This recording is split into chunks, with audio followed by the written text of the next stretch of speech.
These transformational accounts seem very strange, don't they? I was pleased to discover in moving up this way that Russell Deans was in North Arran. I mean, it's gone now. But I actually have a claim to fame. I know Russell Dean. He's a friend of mine. He's a very interesting man, if nothing else, because he's very small and he has a very deep and big bass voice. He's just one of those kind of strange people. You get this little man with this huge, deep, old man river type voice. But Russell used to crack me up regularly because his universe is clearly very different from my universe. And I remember him saying to me once, "You know what it's like, James, when you're driving through France in an open-top MG with a gorgeous blonde next to you in the seat, and you're driving up to a vineyard and you're going to have a beautiful meal." And I said to him, "Russell, on all counts, the answer is no." Not got a clue. And our reading today, maybe some of you listening to what Janet was saying as well will be thinking, well, that's nothing like my faith. It's not like that at all. I don't have this mountaintop experience. I don't find myself glowing so much that people have to turn away. I don't find myself, like Paul says, you all reflect the glory of God.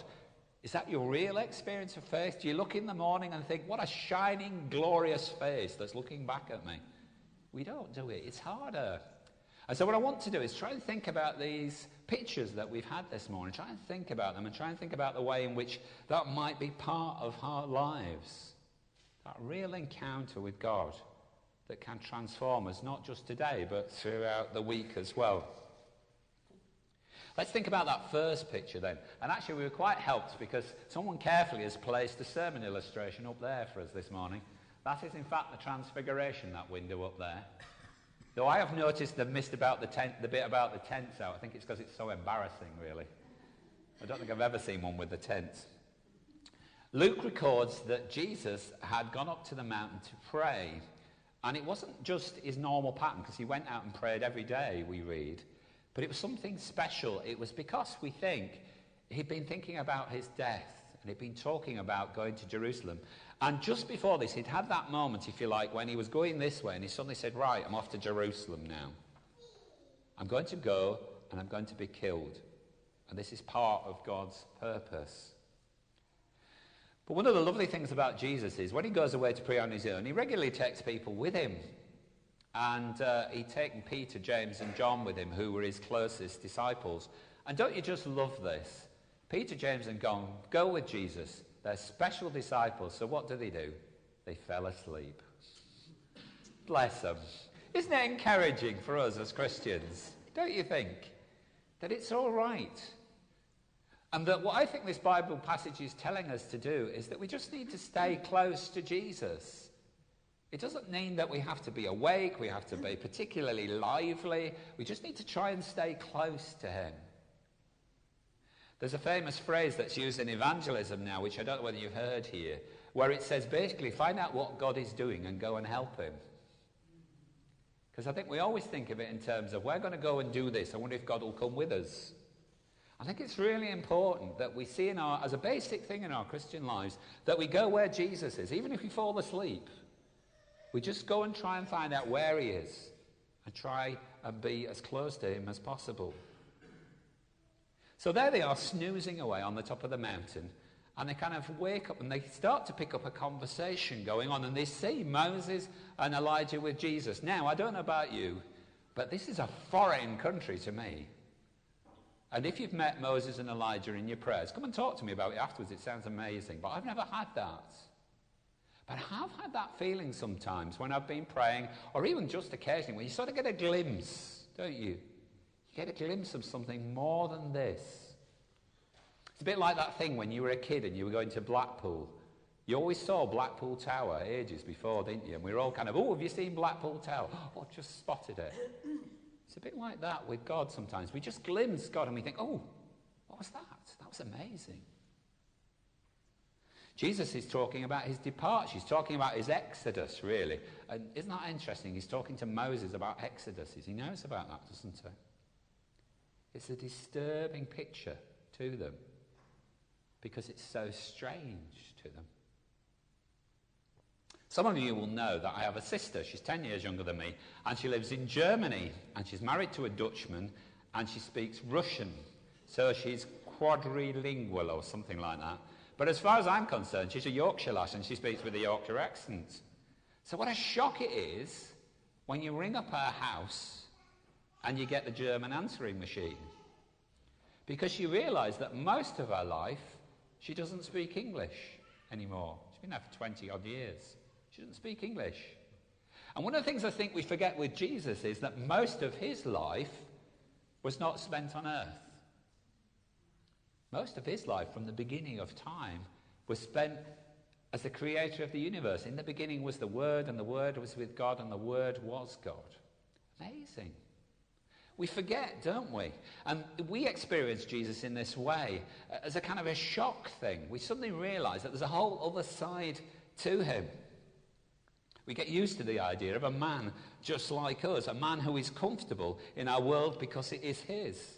He's our best friend, and rightly we relate to him as our friend, our brother. Hey, Jesus is one of our mates. But our mate is also the creator of the universe. And it shocks us when we find it out.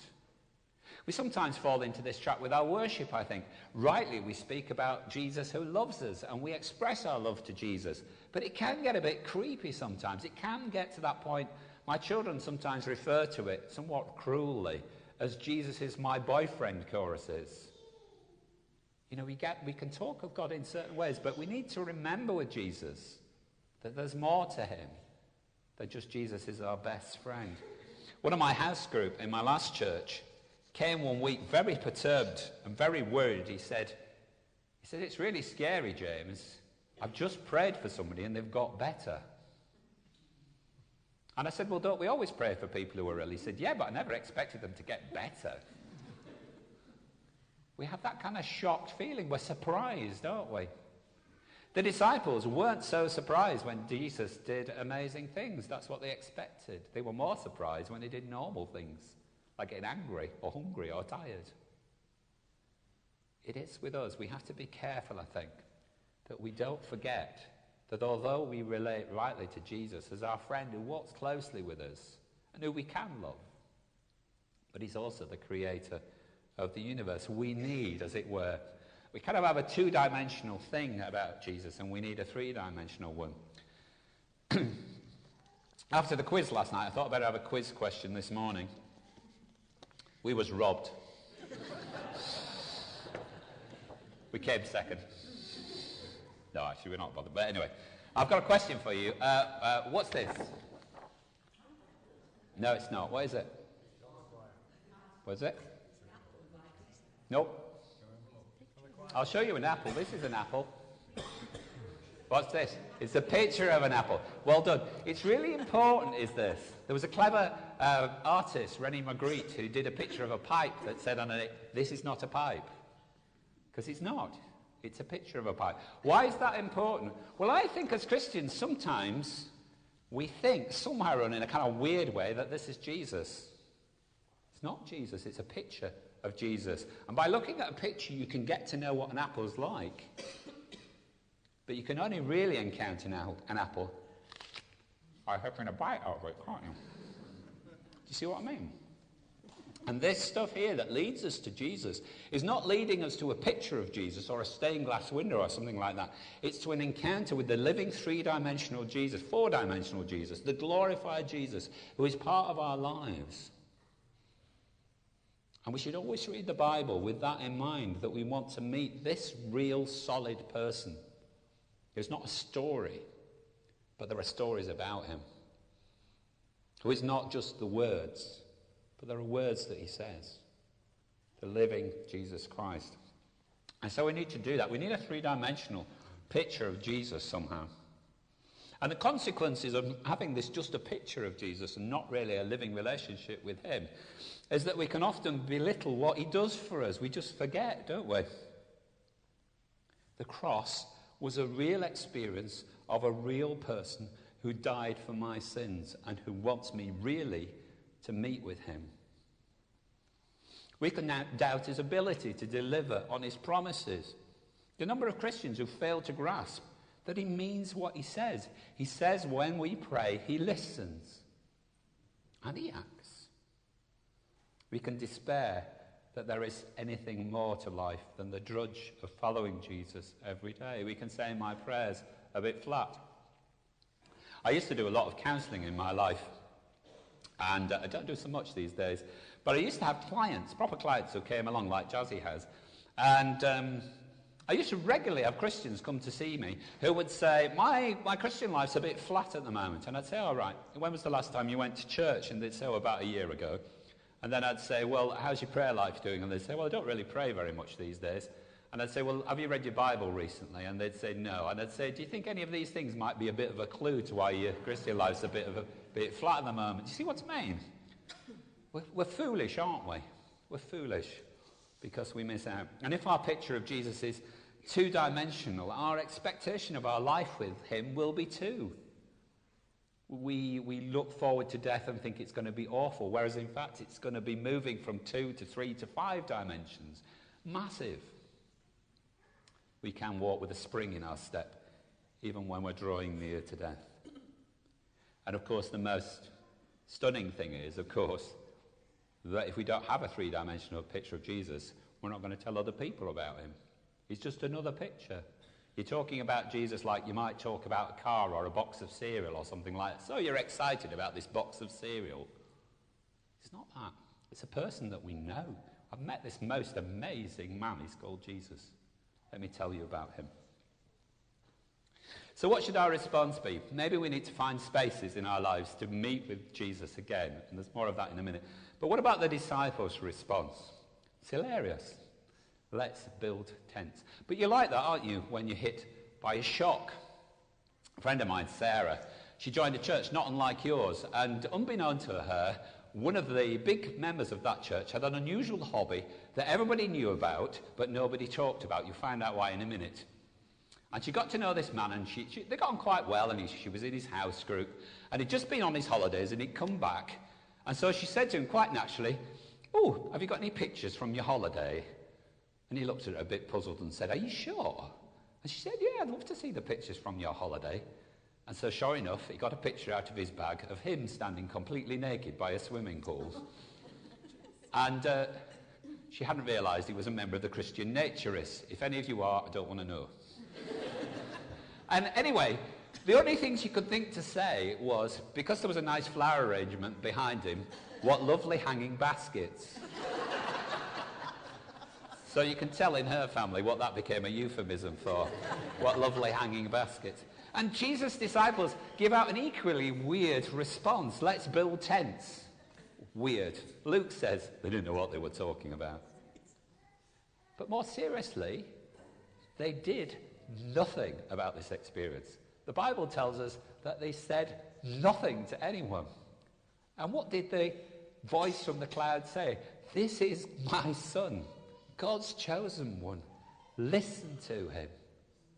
And the Bible tells us that they didn't do that really. They just thought, "Oh, that's a bit scary. We're not going to talk about it."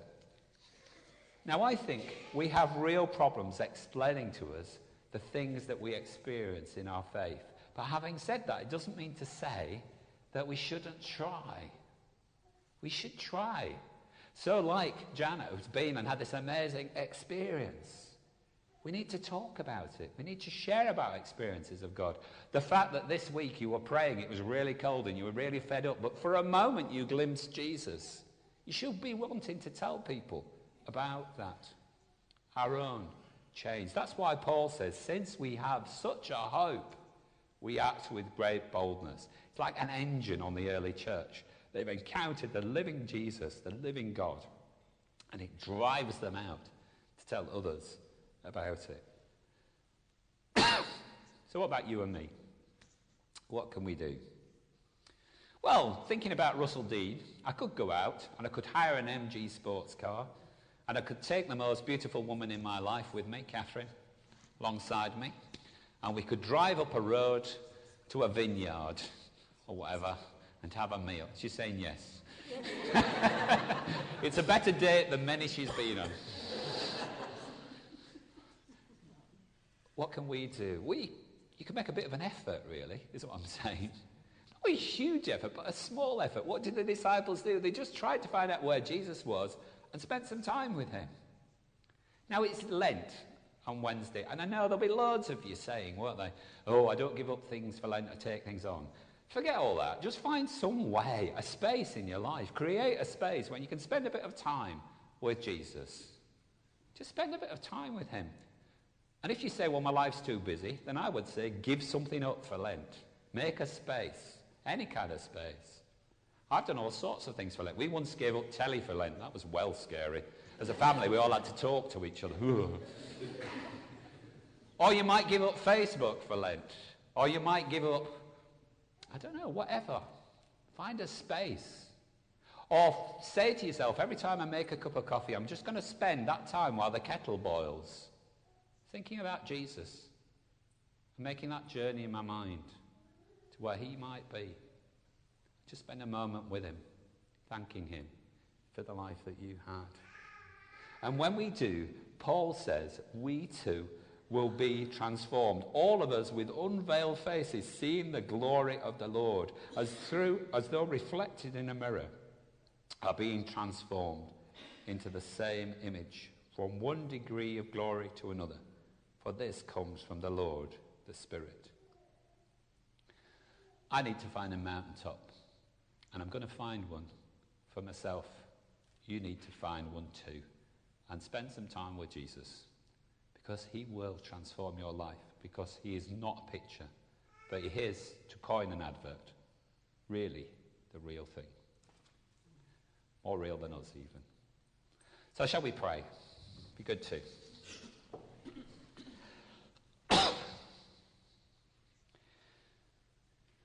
Lord, it's so hard because our lives are full of stuff.